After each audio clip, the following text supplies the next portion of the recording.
کتے کو تعویذ کھلا کر دوستوں میں نفرت ڈالی جا سکتی ہے؟ میاں بیوی میں جھگڑا کروایا جا سکتا ہے، رشتے توڑے جا سکتے ہیں؟ کتے کو تعویذ کھلا کر لڑائی کروانا حقیقت یا دھوکہ؟ عامل لوگوں کو کہتا ہے تعویذ کتے کو کھلاؤ تاکہ دوستوں، میاں بیوی یا رشتے داروں میں لڑائی جھگڑے اور عداوت پیدا ہو جائے۔ السلام علیکم دوستوں، میں عامل صافی سہیل احمد ماچھی۔ آج ہم وہ بات کریں گے جو دلوں کو ہلا دے۔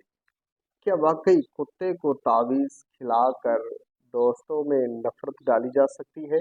میاں بیوی میں جھگڑا کروایا جا سکتا ہے یا رشتے توڑے جا سکتے ہیں؟ یا صرف لوگوں کے جذبات سے کھیلنے کا ایک کاروبار؟ کچھ عامل لوگوں سے کہتے ہیں یہ تعویذ لے جاؤ، کسی کتے کو کھلا دو، پانی میں گول کر پلا دو، پھر دیکھنا میاں بیوی میں جھگڑا، پڑوسن کے گھر میں جھگڑا، لڑائی خود بخود شروع ہو جائے گی۔ لوگ یقین کر لیتے ہیں کیونکہ وہ غصے میں ہوتے ہیں، انتقام لینا چاہتے ہیں یا کسی کو الگ کرنا چاہتے ہیں۔ عقلی سوال، ذرا سوچیں،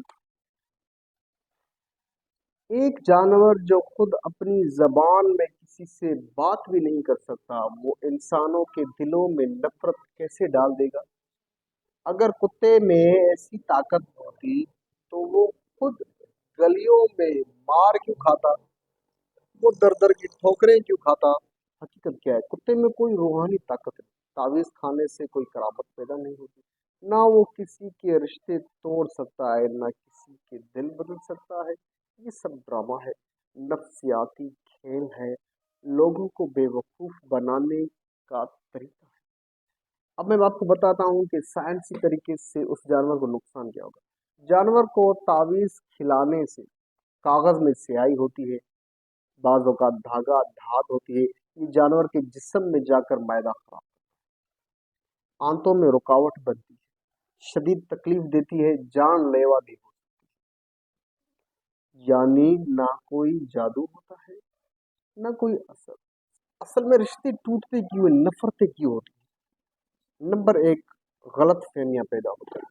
نمبر دو، بدگمانیاں پیدا ہوتی ہیں۔ نمبر تین، غصہ، انعام، بات چیت کی کمی، یہ جھگڑوں کی اصل وجوہات بنتی ہیں۔ اسلامی اور اخلاقی پہلو، کسی کو لڑوانا نیکی نہیں، جانور پر ظلم کرنا گناہ ہے، برائی پھیلانا انسانیت نہیں۔ واضح پیغام عامل کے لیے، جانسے میں مت آئیں، تعویذ کتے کو کھلا کر کوئی لڑائی نہیں ہوتی، یہ صرف دھوکہ، تو ہم پرستی اور ظلم ہے۔ اگر آپ واقعی کسی مسئلے کا حل چاہتے ہیں تو بات کریں، صلاح کریں، دعا کریں، بے زبان جانوروں کو تکلیف دے کر آپ کبھی بھی کامیاب نہیں۔ اگلی ویڈیو میں ہم آپ کو بتائیں گے آپ کی بیگم کسی غلط تعلق میں پھنس گئی اور ان دونوں میں عداوت ڈالنی ہے، جھگڑا ڈالنا ہے۔ اگر آپ کا بیٹا کسی بری صحبت میں پھنس گیا، اس میں عداوت اور جھگڑا ڈالنا ہے، ان دونوں میں عداوت ڈالنے کا میں صحیح طریقہ، اسلامی طریقہ آیات کے ساتھ آپ کو بتاؤں گا۔ برے لوگوں کے اثر میں آ چکا ہے، وہ ختم ہو جائے گا۔ اگر گھر کے کسی فرد کی وجہ سے سکون ختم ہو گیا، اس کی زبان بند ہو جائے گی، تو ہر مسئلے کا حل لڑائی نہیں ہوگا۔ انشاءاللہ اگلی ویڈیو میں دوبارہ ملاقات ہوگی، تب تک کے لیے اللہ حافظ۔ چینل کو سبسکرائب کرنا نہ بھولیے گا۔ اجازت دیجیے، عامل صحافی سہیل احمد ماچھی کو، ملتے ہیں